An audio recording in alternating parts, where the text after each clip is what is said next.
A few years back, my friend exited this corporeal dimension of their own means, choosing their way to go. They decided to figure it out themselves. And by all means, we were all sad. Everybody was sad around the campfire, singing their praises and figuring out what was going on. And by all means, we had to go to the funeral. And the funeral was always a tragic event. It's not really catered all the time. I was hoping Chick-fil-A would be there, but Chick-fil-A wouldn't even touch his funeral because my friend I discovered at the funeral was a trans man. Didn't know that. No clue. Didn't figure that out. As a matter of fact, I just thought they were a dude the entire way through. Didn't know they were trans. Didn't really feel to care about it. Never asked the question. Had always appeared to me to be a guy. That's just what I feel and fair. And I already knew inside of my whole chest that they go off the energy of deep misogyny inside of their chest. I could feel it inside of their soul. I knew what was going on. I agreed with their mother, agreed with their father. But upon going up to the casket, I was a little bit upset.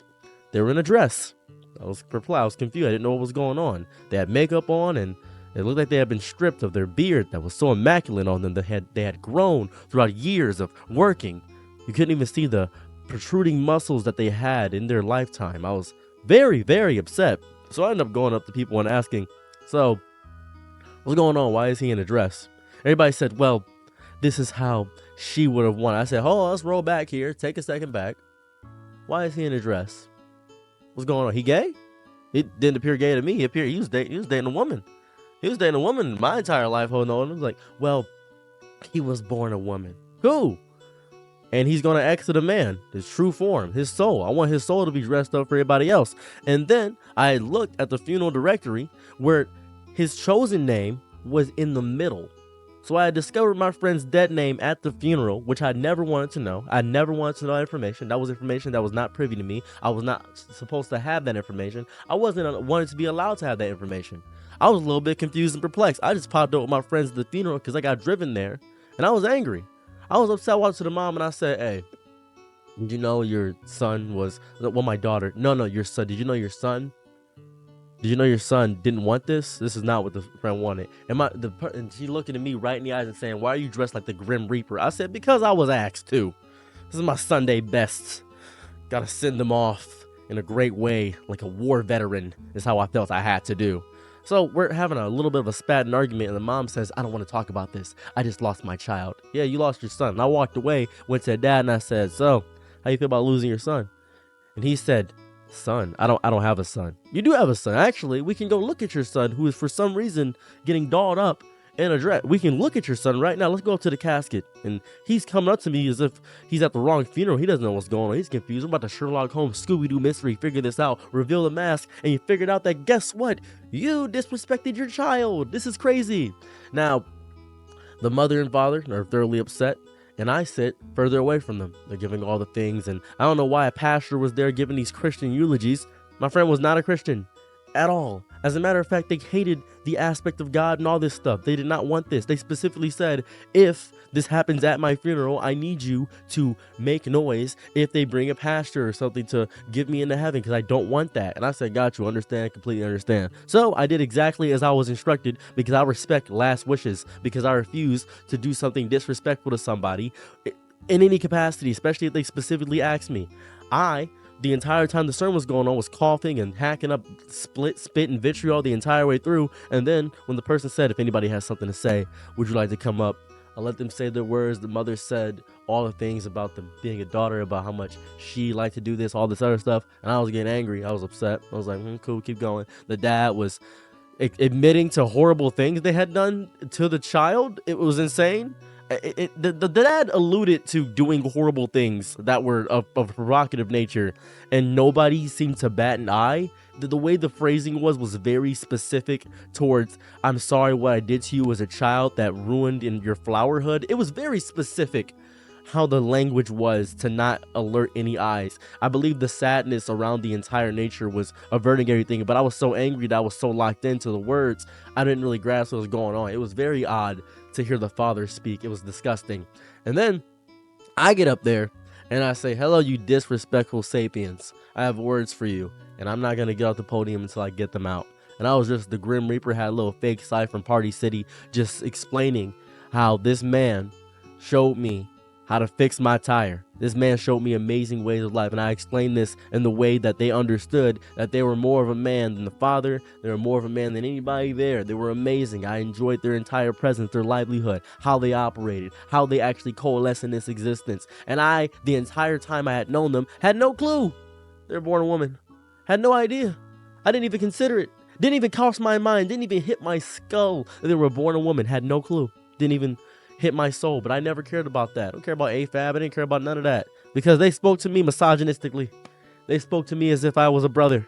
As if I was a friend. They play UFC 2 better than anybody I've ever played in my entire life. And I respect that. I respect anybody that can beat me down in a video game in that variety. I respect anybody that can show me how to do things that I didn't learn from my father in its totality. It felt amazing. They perfectly fit what it meant to be a man. And then the mom, halfway through my illustrious speech, ended up saying, "Get the off the podium." I said, "Whoa, what's going on?" And they were getting mad at me, yelling at me, causing a fracas at the funeral. I was a little bit upset. So I ended up getting kicked out the funeral because the family members and all the other people get me out. But then all the friends of the actual person got up and left with me. And they were just saying, "Hey, thank you for sticking up for him." I said, "Shut up, be quiet, hold up a second. I gotta tell you something really important. You should have stuck up for him. You should be there in his final moments. You should be there, in essence, to witness his last day. His day in the sun. This is what you should be here for. You should be here for him. You are allowing the family to disrespect him." Because what did he say his entire life? What did he say? He said, "I don't like my mom. I don't like my dad. I don't respect them. They ruined me. I have to do this on my own. I don't speak to my family. I don't do that." They didn't even organize the funeral.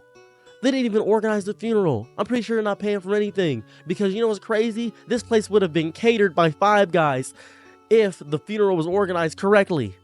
They said, well, everybody's confused. They didn't know what was going on. And we had talked, me and him had spoken about getting the funeral organized by Five Guys if they ever decided to be out of this dimension.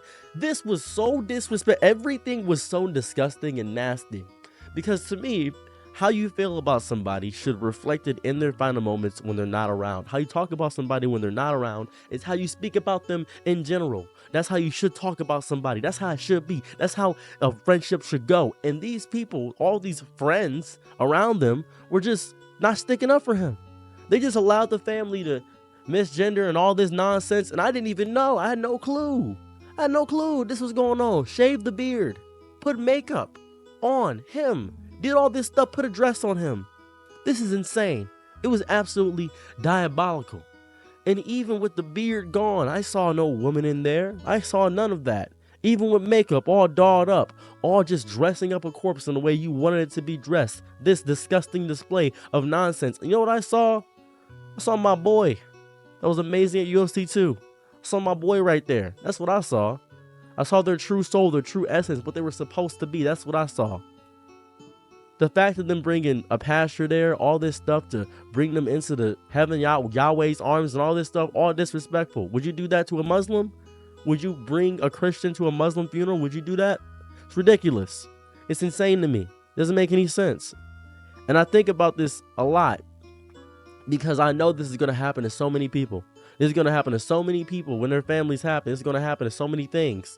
That's why I'm encouraging you. If you are trans in any capacity, outlive your family. Outlive them. They will not respect you in your last moments. You know they won't. I need you to outlive them. If you're planning on going out of this dimension, continuing to exit the server, if you're getting out of here corporeally, I need you to at least live for as long as they do so they don't disrespect your memory. Because that's the important aspect. You have to leave a mark on this planet. That's what you got to do.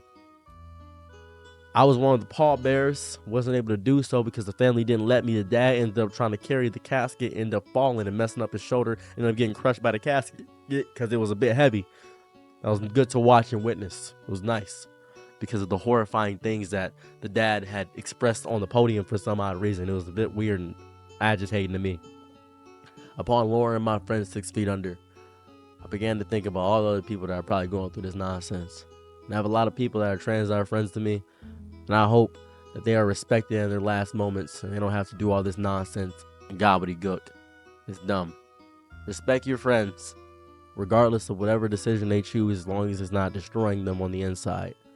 Check up on them, because I don't want to lose any more friends. I'm going to check up on my friends after this video. Have a good day or night wherever you are. Bye.